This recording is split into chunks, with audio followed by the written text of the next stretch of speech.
إن الحمد لله نحمده ونستعينه ونستغفره ونعوذ بالله من شرور أنفسنا ومن سيئات أعمالنا من يهده الله فلا مضل له ومن يضلل فلا هادي له أشهد أن لا إله إلا الله وحده لا شريك له وأشهد أن محمدا عبده ورسوله اللهم صل على نبينا محمد وعلى آله وصحبه أجمعين أما بعد. Yang saya hormati Ketua Takmir Masjid At-Taqwa Sumerjo, demikian juga jemaah sekalian, jemaah kekajian yang dimuliakan Allah. Alhamdulillah, pada kesempatan ini kita masih diberikan Allah Subhanahu wa taala sebuah nikmat yang berupa kesehatan dan juga kesempatan, sehingga pada kali ini kita masih bisa mengikuti kajian rutin kajian kita, dan juga salawat serta salam semoga tetap terlimpahkan kepada uswah kita, kepada qudwah kita, yaitu Nabi Muhammad sallallahu alaihi wasallam. Jemaah kekajian yang dimuliakan Allah, insyaallah pada kesempatan ini kita akan mencoba mengkaji tentang 3 produk ijtihad Majelis Tarjih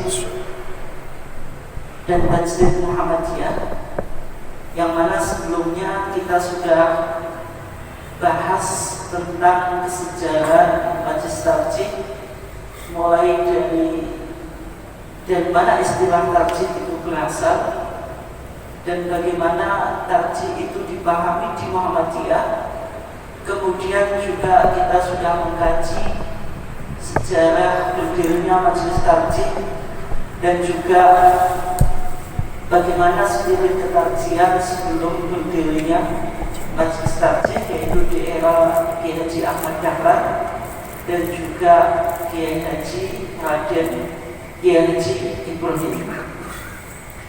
Dan pada kesempatan ini kita sampai pada pembahasan, yaitu kita ingin mencoba mendalami dan mengenal 3 produk ijtihad Majelis Tarjih dan Majelis Muhammadiyah.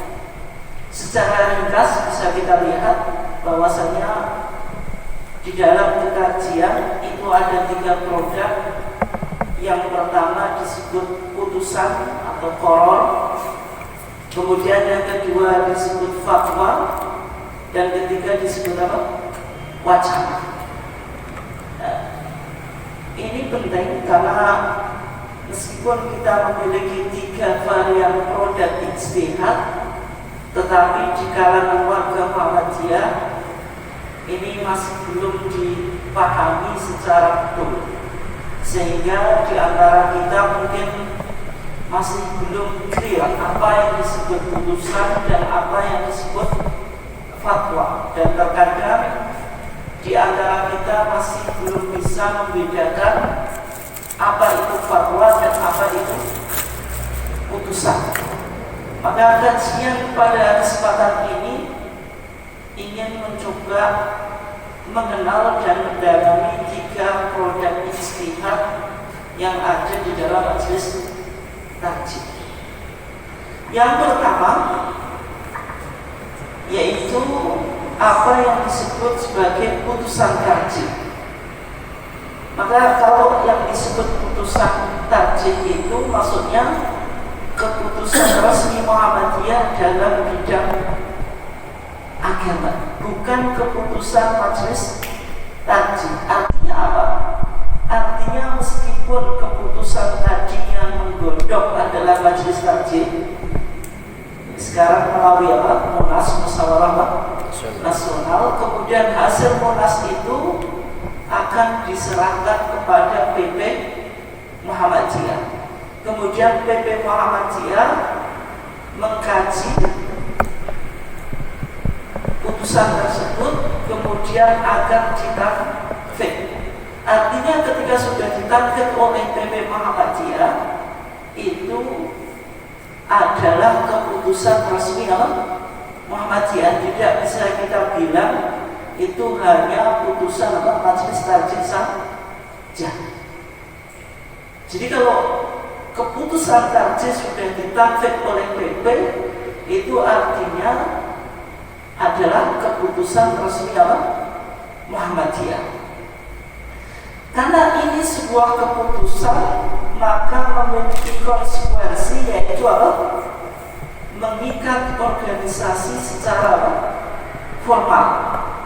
Jadi artinya warga Muhammadiyah itu terikat dengan keputusan yang dihasilkan oleh majelis tarjih, kemudian ditanfik oleh PP. Artinya keputusan-keputusan yang ada di dalam majelis tarjih itu wajib, atau warga Muhammadiyah seharusnya mengikutinya dan tidak membuat pandangan yang berbeda atau kontras dengan apa yang sudah diputuskan oleh majelis tarjih. Meskipun secara fakta di lapangan bahwasanya banyak di antara keputusan-keputusan majelis tarjih itu diabaikan oleh warga Muhammadiyah. Dan lebih ironisnya lagi ternyata banyak di kalangan warga Muhammadiyah yang tidak memahami dan bahkan tidak mengetahui poin-poin yang ada di keputusan tarjih. Nah, ini sebuah fakta di lapangan yang juga dibaca dan ditulis oleh Profesor Syamsul Anwar. Nanti jenengan bisa lihat di TJA jilid 5 di pengantar.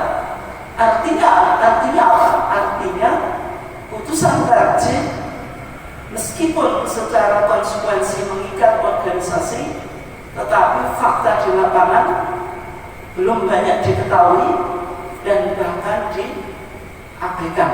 Itu yang diungkapkan oleh Profesor Syamsul Anwar.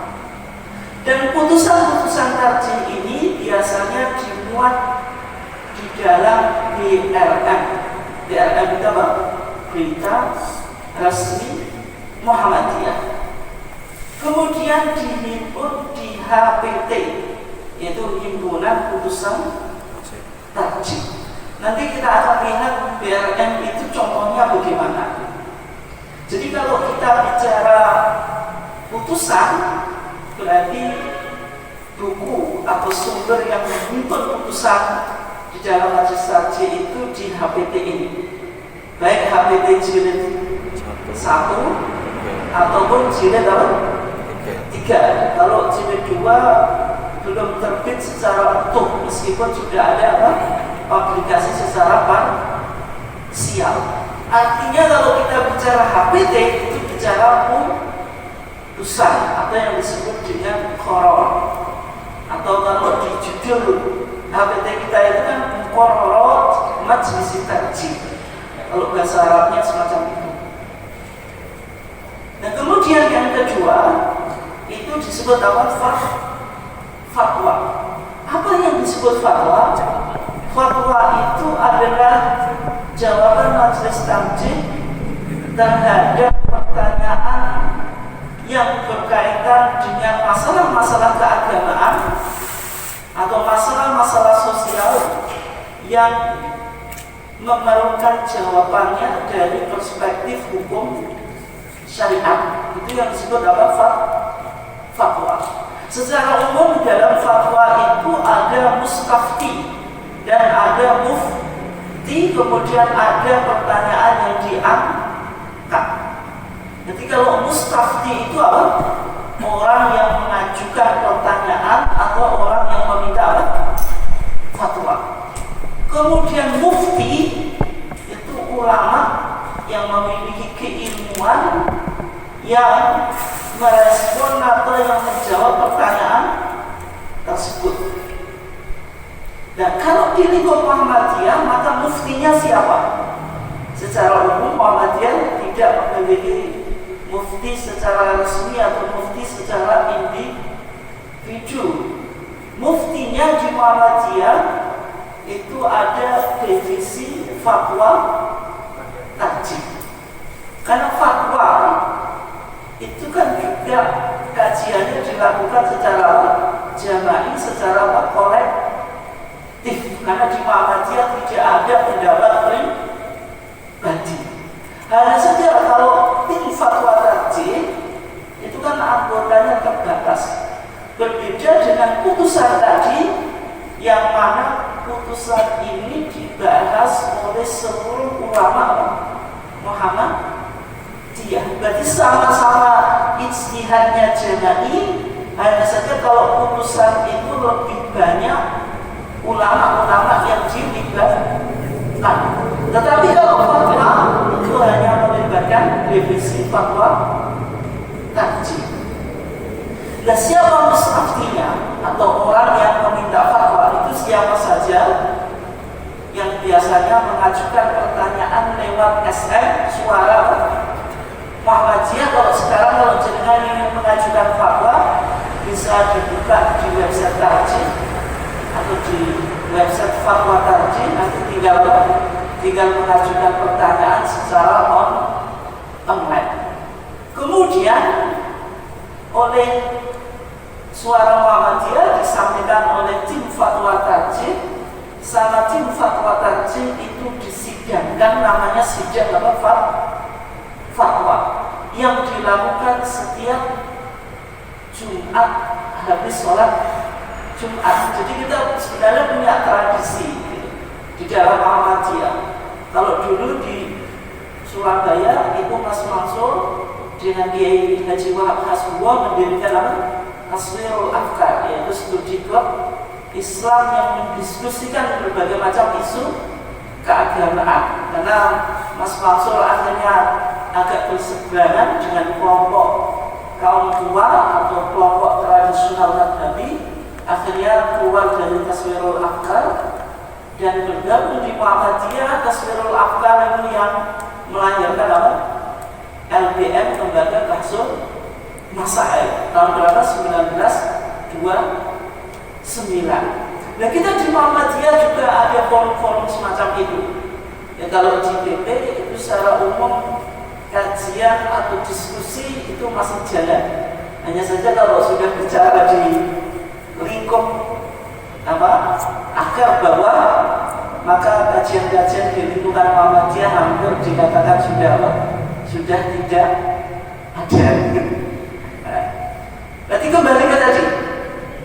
Jadi fatwa itu nanti dibahas oleh tim fatwa tarjih. Biasanya sidang fatwanya setiap hari Jumat setelah sholat Jumat. Kemudian dari pertanyaan yang diajukan disidangkan, kemudian dirumuskan jawabannya, kemudian dipublish di SM.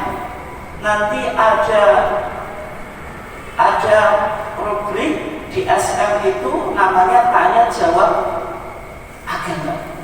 Nanti jenengan kalau punya SM lihat kolom tanya jawab agama.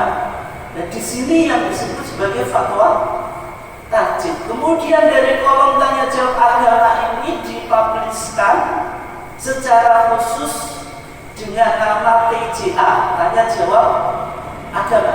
Kita sekarang sudah punya berapa TJA? Sudah punya berapa? Nggak tahu. Kita sekarang sudah punya berapa? 8. Paling tidak sudah ada 8 jilid. Insya Allah mudah-mudahan akan menyusul jilid yang ke-9. Itu sudah cetakan pertama 1990. Berarti artinya kita sekarang di Muhammadiyah, kalau orang Muhammadiyah mengatakan kita di Muhammadiyah nggak punya referensi, itu berarti dia nggak update. Update. Karena ternyata referensi kita sudah banyak, tetapi referensi ini masih belum banyak dibaca, apalagi didiskusikan oleh warga Muhammadiyah. Berarti kalau bicara TCA ini penting, ada HPT, ada TCA. Jangan sampai nggak paham juga itu. Pahamnya HPT itu pun punyanya hanya jilid 1, jilid 3 nggak punya, apalagi jilid 2. Memang belum terbit jilid 2. Kemudian ada istilah TCA, tanya jawab agama. Ini sudah 8 jilid. Nanti kalau bicara HPT ini yang disebut putusan. Kalau bicara TCA itu yang disebut apa? Fatwa. Nah, kalau fatwa itu konsekuensinya apa? Sebagaimana sifat fatwa pada umumnya, fatwa itu tidak mengikat kepada siapapun, karena hanya sekedar saran atau rekomendasi. Meskipun saya misalnya mustafti, orang yang ingin bertanya tentang suatu masalah kepada mufti, maka mufti memberikan jawaban kepada saya, apakah jawabannya mengikat saya? Ini sebenarnya saya ikuti, tapi kalau saya belum puas, maka boleh untuk tidak diikuti. Maka ada ungkapan yang terkenal apa? Istafti qalbaka wa in aftaka al-muftun. Minta fatwa kepada hatimu meskipun para ahli fatwa sudah memberikan fatwa kepadamu. Artinya fatwa itu tidak mengikat. Ini berbeda dengan hukum yang disebut hukum qadha. Kalau hukum peradilan itu harus ditaati. Kalau seorang hakim memutuskan sesuatu, apapun mazhab yang digunakan, maka orang yang diadili itu wajib untuk mentaati. Nggak bisa mendebat di pengadilan. Oh, saya tidak setuju dihukumi dengan mazhab Syafi'i, saya tidak bermadhab.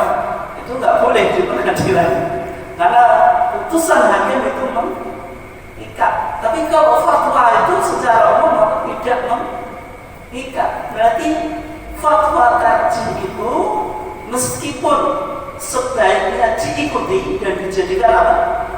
Acuan, tetapi tidak memiliki konsekuensi kita harus mentaati 100% terhadap fatwa. Hanya sekedar saran sebaiknya warga Muhammadiyah itu apa? Mengikuti, tapi juga tidak bisa kita itu fatwa nggak penting, yang penting putusan saja. Kalau pandangan semacam itu juga salah. Nah, kalau semacam itu apa gunanya fatwa? Tapi penekanannya tentu masih kuat putusan. Sehingga di sini dikatakan sesuai dengan sifat fatwa pada umumnya, fatwa majelis kajian tidak mengikat baik terhadap organisasi maupun anggota secara perorangan. Bahkan fatwa tersebut dapat dipertanyakan dan didiskusikan kembali. Karena di dalam kajian itu kita memiliki wawasan yang disebut dengan keterbukaan. Artinya majelis kajian itu berlapang dada dan menerima terhadap kritik dari siapapun, dan bahkan putusan yang sudah diputuskan bisa dilakukan kaji ulang. Contohnya banyak di HWT. Misalnya tahun 1929 majelis kajian pernah memfatwakan memasang gambar Bayi Ahmad Dahlan hukumnya haram. Tapi 1961 Bayi Ahmad Dahlan diangkat menjadi pahlawan nasional. Kemudian 1968 bahwasanya majelis kajian mencabut fatwa tentang keharamannya memasang gambar Haji Ahmad Dahlan. Karena dalam pandangan majelis kajian, kenapa kok gambar diharamkan pada masa awal? Karena sedang lidari'ah, yaitu sebagai tindakan preventif ketika akidahnya warga Muhammadiyah belum kuat, maka memasang ikon atau gambar Bayi Ahmad Dahlan bisa berpotensi menyebabkan kesyirikan dan pengkultusan individu. Tapi dalam konteks sekarang, saya kira kita sudah paham, dan ternyata ada nilai edukasi sebagai organisasi kita paling tidak memperkenalkan tokoh atau pendiri organisasi kita kepada generasi Muhammadiyah, dan tidak ada warga Muhammadiyah misalnya pegang gambar yang Kiai Ahmad Dahlan dipegang kemudian dicium atau ngalap darah, itu tidak ada. Artinya Muhammadiyah memahami gambar itu taduru ma'a illatiha wujudan wa adatan. Gambar itu sesuai dengan ilahnya. Ketika gambar berpotensi kepada kesyirikan, bisa hukumnya menjadi haram. Tapi ketika gambar itu untuk lita'lim, untuk pendidikan, maka itu bisa menjadi sunnah. Sesuai gambar itu mau digunakan untuk apa? Itu contoh Majelis Tarjih mengkaji ulang terhadap putusan atau pendapat yang sudah pernah dikeluarkan. Kemudian yang ketiga, jemaah sekalian, itu yang disebut sebagai wacana. Kalau wacana itu apa? Wacana itu gagasan-gagasan atau pemikiran yang dilontarkan dalam rangka memancing dan menumbuhkan semangat berijtihad secara kritis serta menghimpun bahan atau ide mengenai berbagai masalah aktual dalam masyarakat. Wacana itu berarti apa?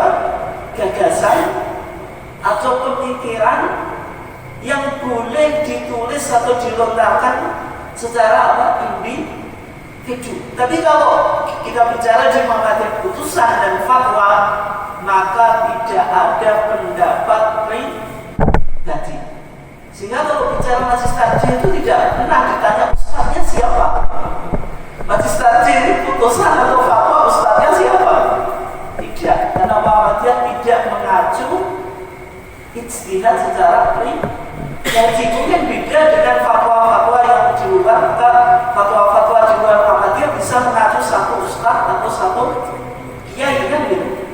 Tapi kalau di Muhammadiyah tidak ada. Sehingga kita di Tarjih tidak pernah mendiskusikan seorang tokoh baik ustaz atau kiai. Karena ijtihad yang dibangun di Muhammadiyah itu ijtihad jamaah, ijtihad yang dilakukan secara kolektif dan pandangan pribadi itu tidak dianggap atau tidak dipertimbangkan. Tapi kalau bicara wacana itu bisa berperangan. Misalnya menulis, nanti biasanya kalau wacana itu dipublish di jurnal Tarjih, maka seorang ilmuwan atau kiai atau ustadz atau intelektual bisa menulis kajian apa yang dibutuhkan di dalam Majelis Tarjih untuk mengembangkan pemikiran di Majelis Tarjih. Ini boleh.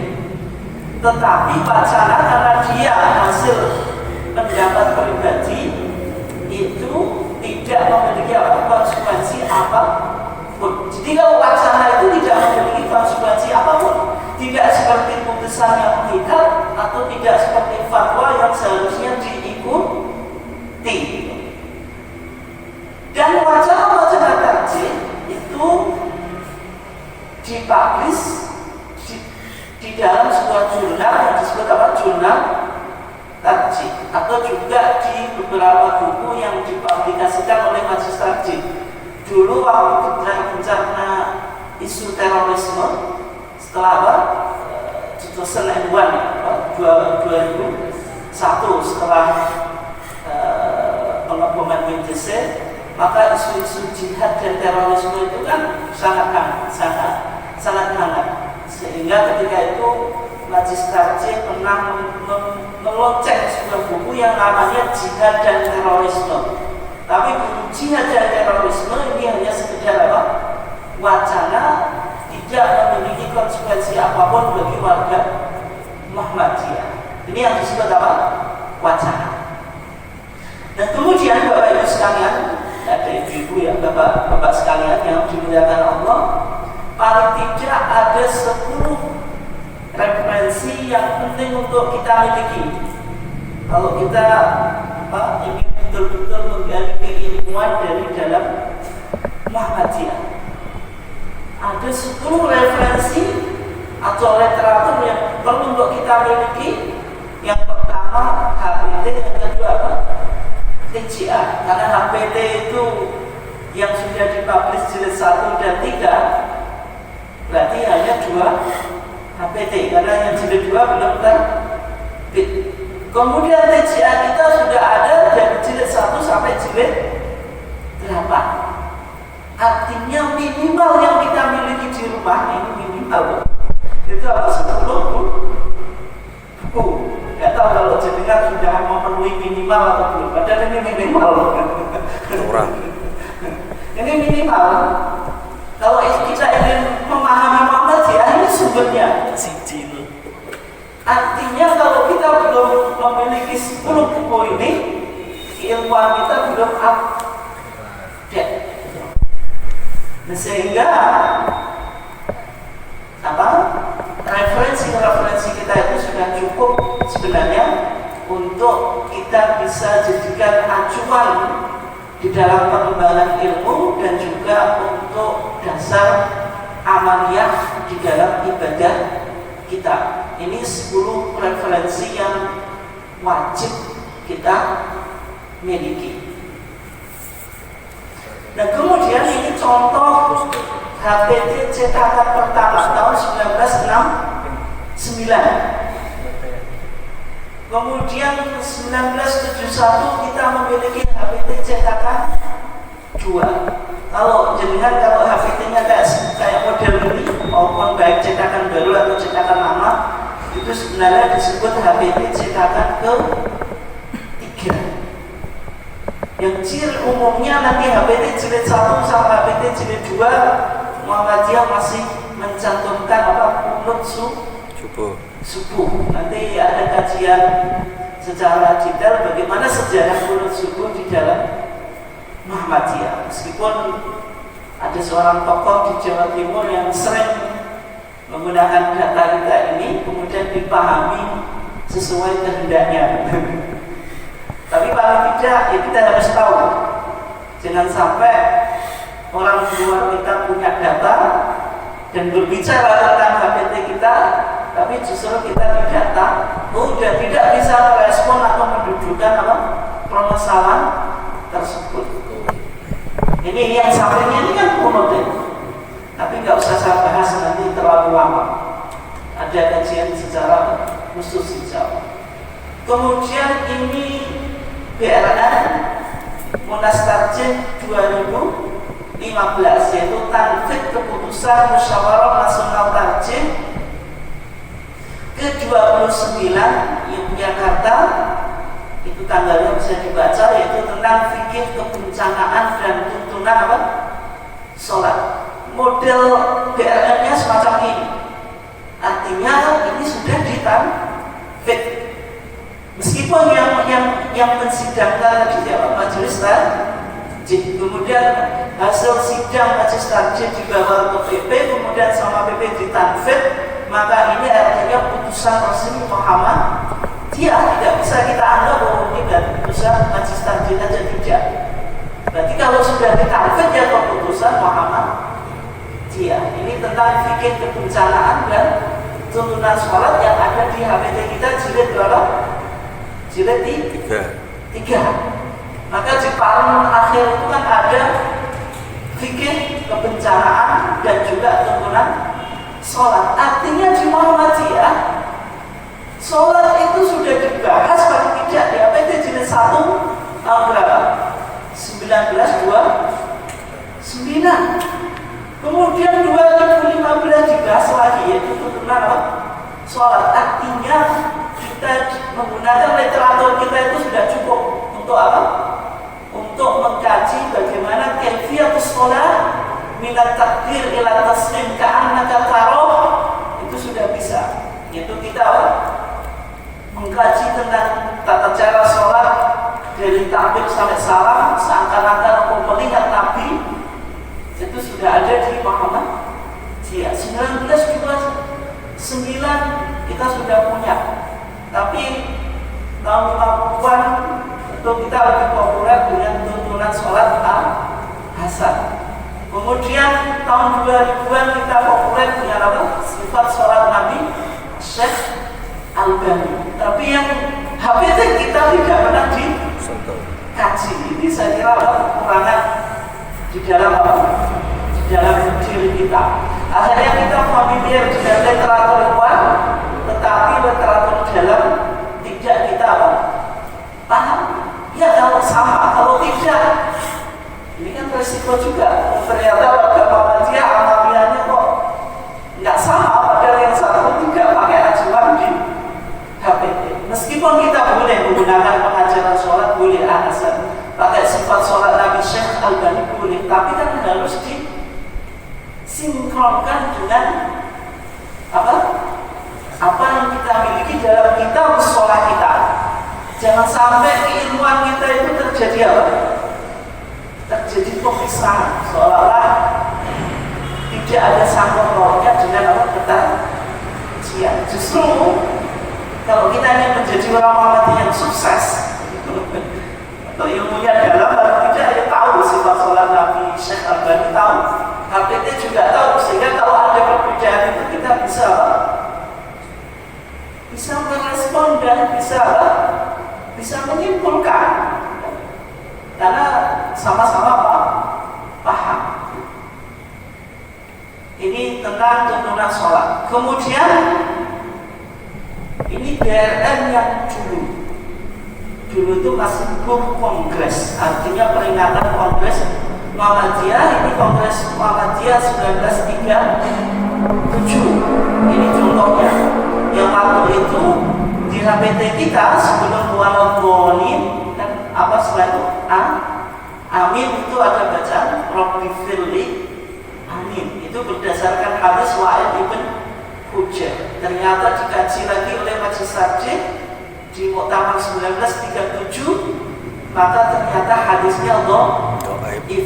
Akhirnya tidak dicantumkan lagi, sehingga kalau jenengan baca HPT di sini di kitab sholat, maka bacaan Rabbi Firli Amin itu sudah tidak ada, meskipun dulu Muhammadiyah pernah memakai. Ini artinya apa tadi? Paham keterbukaan.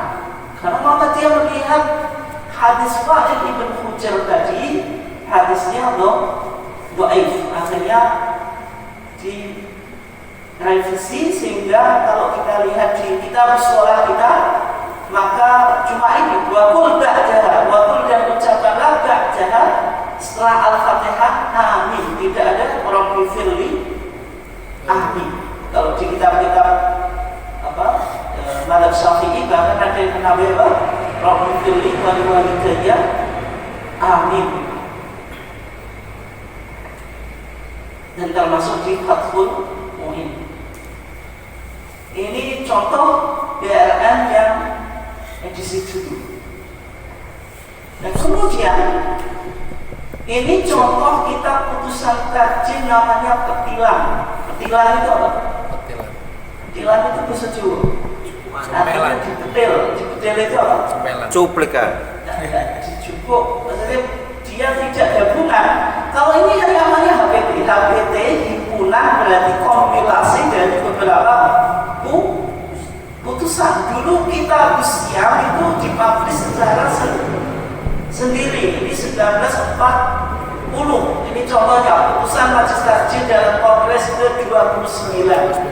Publikasinya secara sendiri. Kemudian ini contoh Kitabul Hajj, yaitu putusan Majelis Tarjih dalam Muktamar ke-32. Ini contohnya. Kemudian era sekarang ini kan sudah disebut himpunan putusan Majelis Tarjih. Di era siapa HPT itu dimunculkan, atau kitab putusan tarjih Petilan itu dijadikan satu? Dulu kan ada kitab putusan tarjih, kitab sembahyang dan sholat, kemudian apa? Kitab Shaum atau kitab Siam, ada kitabul Hajj dan yang lainnya. Kemudian disatukan kayak ini menjadi HPT. Ini di eranya siapa? Di eranya siapa? Di eranya Haji Ahmad Badawi. Makanya target kita di HPT kita itu Kiai Ahmad Ganjawi. Ini yang memberikan pengantar atau memberikan target, dan ketika itu HPT kita disatukan menjadi satu buku. Kemudian ini contoh publikasi parsial dari HPT jilid 2. Ada yang disebut Adabul Mar'ah fil Islam, ini putusan Garut 1976, yaitu Adabul Mar'ah fil Islam. Kalau mungkin istilahnya bisa disebut fiqhun nisa, fikih wanita di Muhammadiyah itu ini.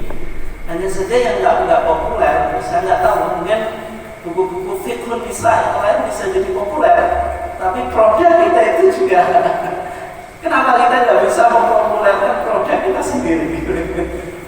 Padahal kita punya apa? Adabul Mar'ah fil Islam. Ini kalau ibu Anisyah, ini penting untuk ngaji Adabul Mar'ah fil Islam. Kemudian juga kita punya Al-Amwal fil Islam, fungsi harta menurut ajaran Islam. Ini putusan Majelis Tarjih di Garut juga 1976. Al-Amwal fil Islam itu ya kayak fiqh zakat, kayak fikih zakat. Kalau buku yang cukup populer fikih zakatnya siapa? Syekh Yusuf Al-Qardawi. Kita di Muhammadiyah meskipun bukunya juga kecil, tapi paling tidak punya acuan.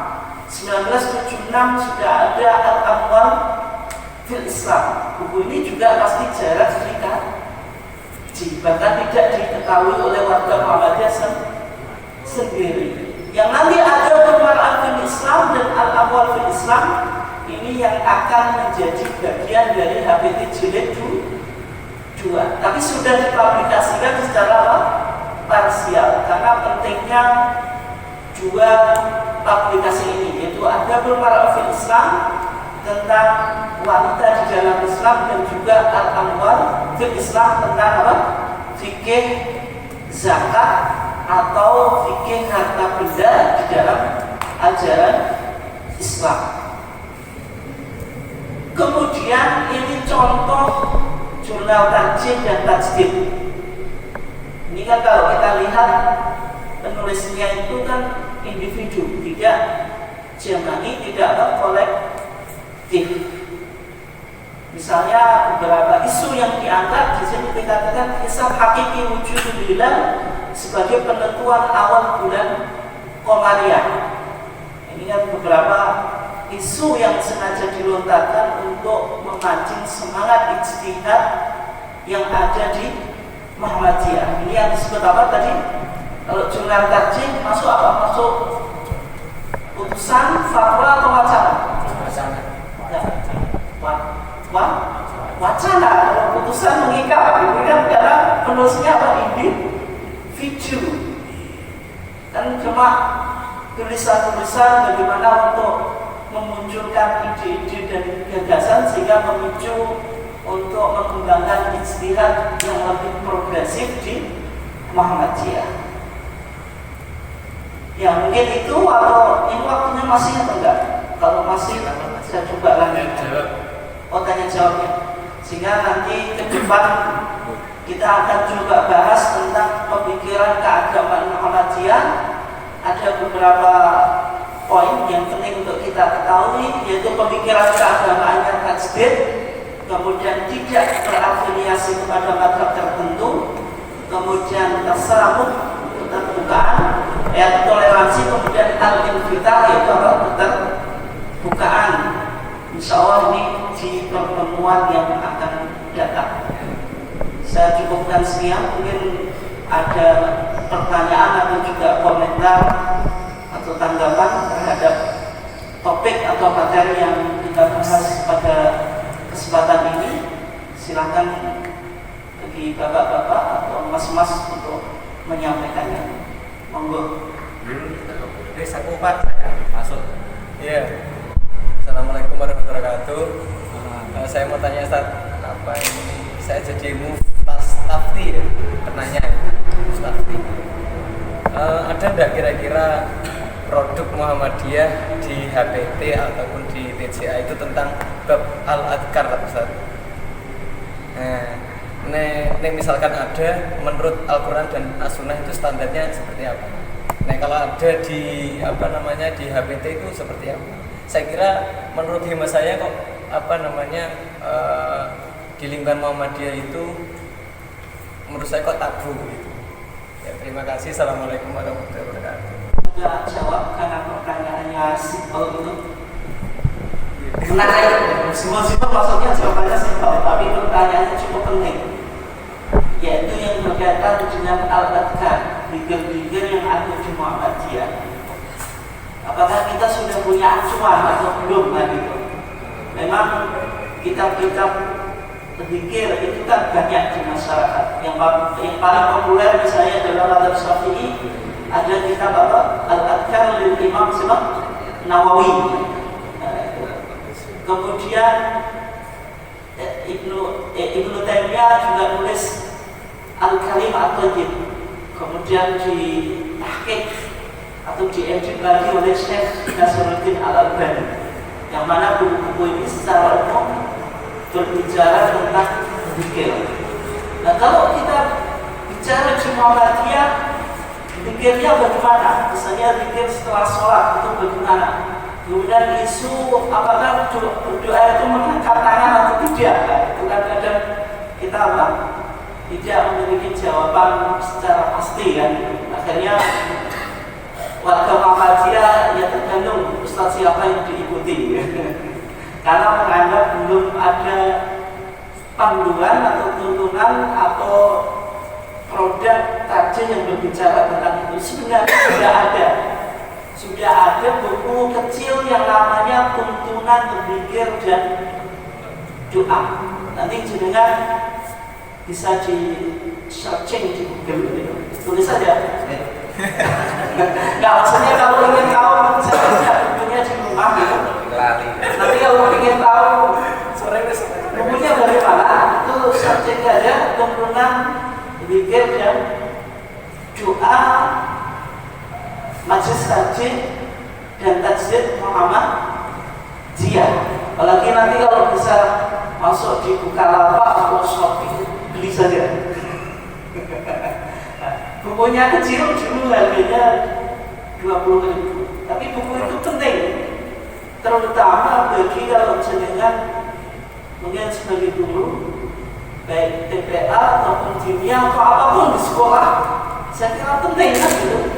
Dan nanti kalau sudah kita cek, misalnya doa-doa yang diajarkan kepada guru kita di Muhammadiyah itu apakah sudah standar sesuai dengan target atau sesuai dengan pengalaman itu dulu diajarkan semacam ini langsung ditransfer ke muridnya lagi, nggak disesuaikan dengan apa?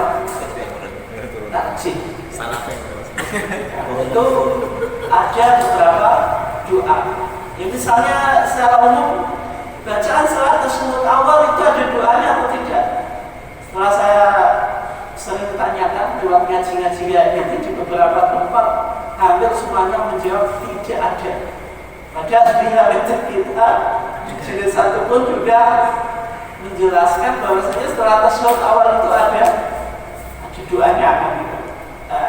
Semacam ini yang sebenarnya sudah ada di Muhammadiyah karena tidak pernah dikaji dan disentuh, dan juga maaf ya mungkin yang terlibat di dalam transfer of knowledge kepada siswa ini juga tidak begitu perhatian, akhirnya ya gurunya ramah Muhammadiyah.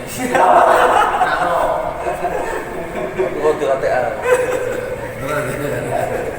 Ya paling tidak apa?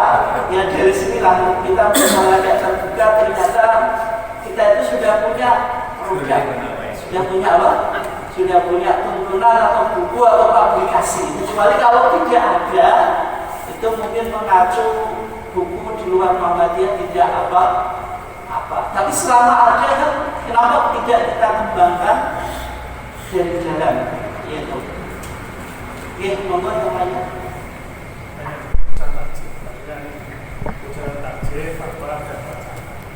Apakah tahapan di Pusat itu keputusan itu diambil dari fatwa atau wacana atau bagaimana, sehingga bisa menjadi keputusan. Karena sering kita lihat itu yang banyak fatwa dan belum masuk di putusan tadi.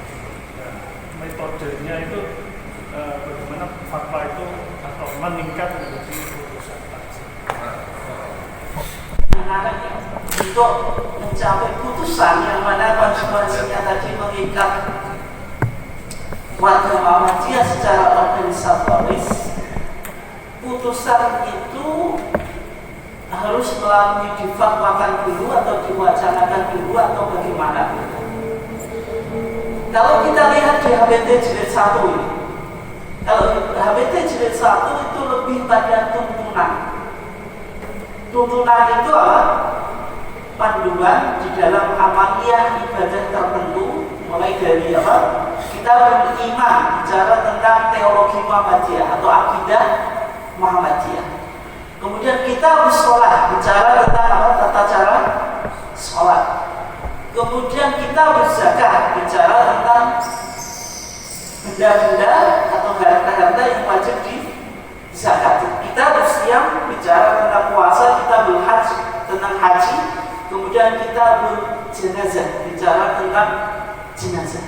Ini secara umum, ini kan cuma dijadikan pedoman. Bagaimana penyusunannya? Kalau di HBT jilid 1 ini penyusunannya apa? Draft keputusan itu yang menggodok adalah PP yang membuat redaksi yang ada di sini. Kemudian dibawa di muktamar khususi dulu, kemudian didiskusikan dan disidangkan mana-mana poin yang perlu untuk dihapus dan mana-mana poin yang perlu untuk ditambah. Demikian juga dalil-dalilnya. Ketika mengajukan dalil, apakah dalilnya dari segi matan dan dari segi sanad sudah terpenuhi atau tidak? Ketika kalau misalnya sanadnya bermasalah, maka tidak bisa dijadikan apa? Dalil. Karena di Muhammadiyah menggunakan dulu ada istilah sunnah shahihah, tapi maksud sunnah shahihah itu bukan hadis yang sahih saja, tapi juga menyambung hadis apa? Hasan. Kemudian tahun 2000 ditafsirkan ulang yang dimaksud dengan as-sunnah as-sahihah itu maksudnya as-sunnah maqbulah. Karena dalam penetapan sebuah hukum kita tidak cukup dengan hadis sahih saja. Karena hadis sahih tidak mungkin bisa mengcover semua masalah. Sehingga hadis hasan itu bisa dijadikan hujjah. Yang tidak bisa adalah hadis dhaif. Artinya hadis tersebut yang ada di HBT ini secara umum bisa dipertanggungjawabkan. Tetapi namanya hadis, apalagi yang kategorinya hasan, itu masih debatable di kalangan para ahli hadis. Mungkin saja hadis yang ada di HBT ini didhaifkan oleh ulama yang lain, tetapi pasti ada yang mensahihkan. Itu biasa. Sebagaimana Syekh Albani misalnya menulis sifatus sholatin Nabi, apakah semua hadisnya sahih?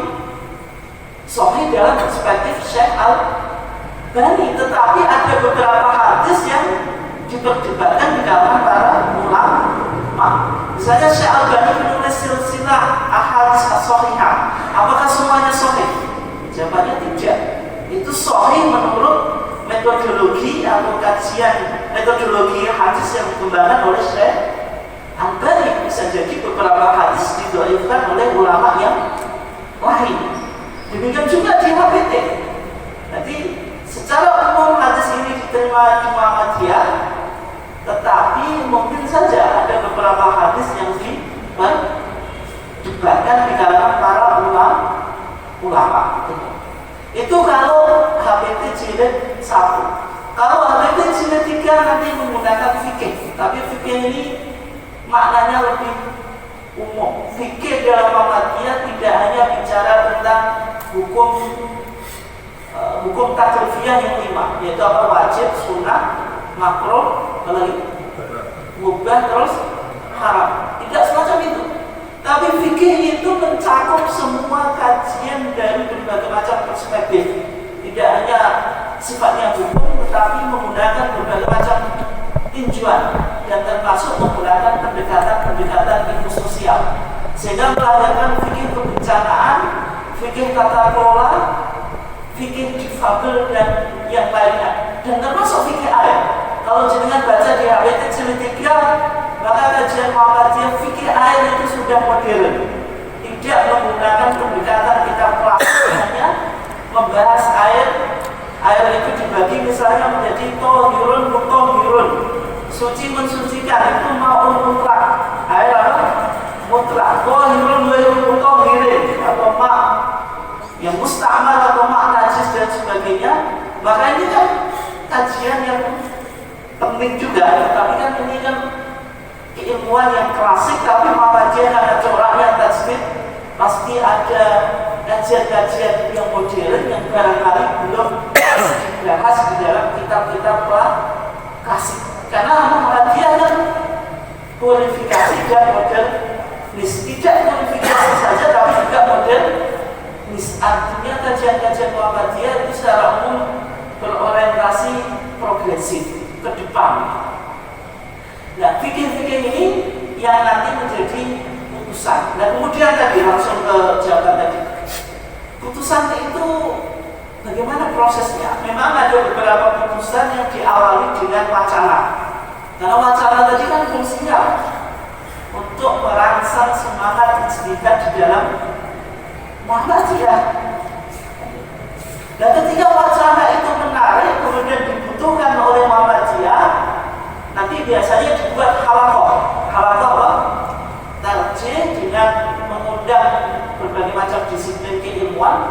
Karena yang unik tarjih itu semacam itu. Jadi meskipun secara umum itu orang-orang yang backgroundnya keagamaan, tetapi dalam mengkaji suatu kasus itu tetap mendatangkan berbagai macam pakar dari disiplin ilmu keilmuan yang apa?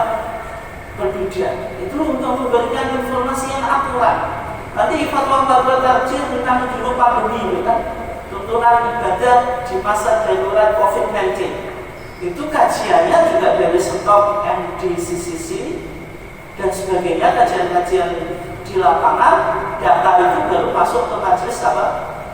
Tarjih, sehingga apa? Isu yang mau diputuskan itu betul-betul sudah melalui penyaringan dari berbagai macam apa pakar, sehingga tidak mungkin fatwa Muhammadiyah itu asal. Nah, kemudian juga bisa tadi muncul dari fatwa. Fatwa itu bisa nanti kalau diangkat di Monas menjadi apa? Putusan. Yang menarik yang sudah disinggung tadi, kalau kita bandingkan putusan dengan fatwa maka nggak seimbang. Putusan ini kan hanya ada di HWT jilid 1 sama 3. Tanya jawab, kalau fatwa itu sudah 8 jilid. Kalau fatwa tadi kan setiap minggu ada sidang fatwa. Misalnya 1 minggu belum selesai, paling tidak 1 bulan itu minimal ada 2 fatwa yang dikeluarkan. Apalagi kalau setiap satu sidang sudah goal, berarti kan bisa 4 fatwa dalam 1 minggu, dalam 1 bulan. Karena kan tadi kan hari apa? Hari Jumat. Artinya kalau setiap hari Jumat fatwanya itu selesai disidangkan, karena terkadang tidak selesai, harus dibawa ke hari Jumat banyak kan gitu. Paling tidak minimal ada 2 fatwa dalam 1 bulan. Tapi ya kalau putusan itu majelis tarjih itu 5 tahun. Periodisasi kita itu kan 5 tahun kan setiap kepemimpinan.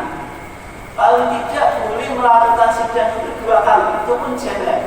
Secara umum paling tidak 1 kali. Dan yang dibahas pasti persoalannya sangat sedikit, tidak mungkin apa banyak, sehingga putusan sama fatwa betul yang dikatakan tadi lebih banyak fatwa. Dan kenapa kok muncul TJA dan Hijab Agama?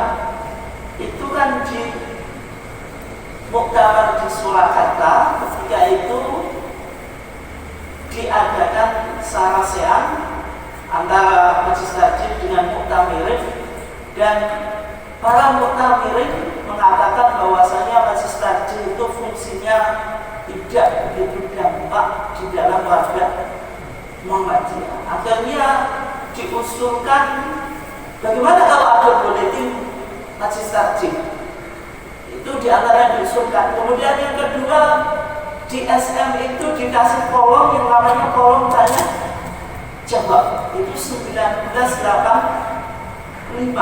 Nah, kemudian di ACC, kemudian di SM ada kolom tanya jawab itu mulai 1986 itu sudah ada tanya jawab agama. Tanya jawab agama yang ada di SM mulai 1986 sampai 1990. Di 1990 itu pertama kali TJA dipublish. Makanya kalau jenengan lihat di TJA jilid 1 itu terbitannya 1990, yang mana itu menghimpun tanya jawab agama yang ada di SM mulai tahun 1986 sampai tahun 1990, dan seterusnya lahir TJA yang sekarang sampai 8 jilid itu. Ya memang betul, ternyata fatwa itu lebih efektif daripada putusan. Tapi kalau banyak fatwa, kalau banyak putusan nanti dengan repot. Soalnya ini konsekuensinya kan berat, harus diikuti oleh warga Muhammadiyah, sehingga putusan kita itu pasti umum, tidak mungkin detail gitu. Karena kenapa? Kalau orang semakin detail, itu semakin repot gitu. Tapi kalau fatwa yang detail, kenapa kok di fatwa? Kita juga lihat, maksud saya supaya bisa dipahami. Ketika kita bicara sholat, maka putusan kita tidak mungkin bicara ini yang rukun, ini yang sunnah, ini yang wajib misalnya, atau ini yang rukun, ini yang sunnah dalam sholat. Secara umum cuma general. Yang detail itu pasti di fatwa, karena fatwa itu kan harus bisa menjadi jawaban terhadap sebuah kasus.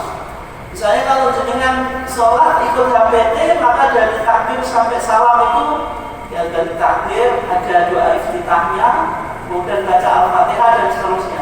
Tapi ketika ada sebuah kejadian, misalnya jenengan sholat cepat-cepat tidak baca Al-Fatihah, jadi sholat tanpa baca Al-Fatihah itu sah atau tidak? Itu kan perlu dijawab betul. Yang semacam itu pasti ada di fatwa, tidak mungkin ada di putusan, karena putusan itu sifatnya lebih general. Kalau fatwa berarti lebih apa? Spesifik. Nah itu kurang lebihnya yang memang fatwa itu lebih banyak dan bisa mengcover banyak isu. Dan memang kekurangan kita di Muhammadiyah kan ketika kita Google itu pasti jenengan cari jawaban fatwa tarjih itu di belakang. Nah, pasti yang muncul dari kelompok luar kan. Kenapa Muhammadiyah yang mengaku sebagai Islam berkemajuan, Islam yang modernis, tetapi faktanya kita di medsos masih ketinggalan. Mungkin kelompok yang lain itu dakwahnya itu pemikirannya tradisional, tidak modernis, tapi bisa menguasai apa? Medsos. Itu saya nggak tahu kenapa itu. Itu yang mungkin perlu untuk kita jawab. Muhammadiyah itu sudah dulu mengaku sebagai Islam modernis, tetapi terkadang di dunia medsos kita pun masih apa? Ketinggalan. Itu ketika kita Google fatwa tarjih pasti tidak muncul-muncul. Yang muncul ya, dari kelompok atau dari luar Muhammadiyah. Mungkin itu ya jawabannya kurang lebihnya. Sudah. Ya, terima kasih Bapak-bapak sekalian atas kehadirannya. Kurang lebihnya mohon maaf. Kita tutup dengan doa kafaratul majlis. Assalamualaikum warahmatullahi wabarakatuh. Waalaikumsalam.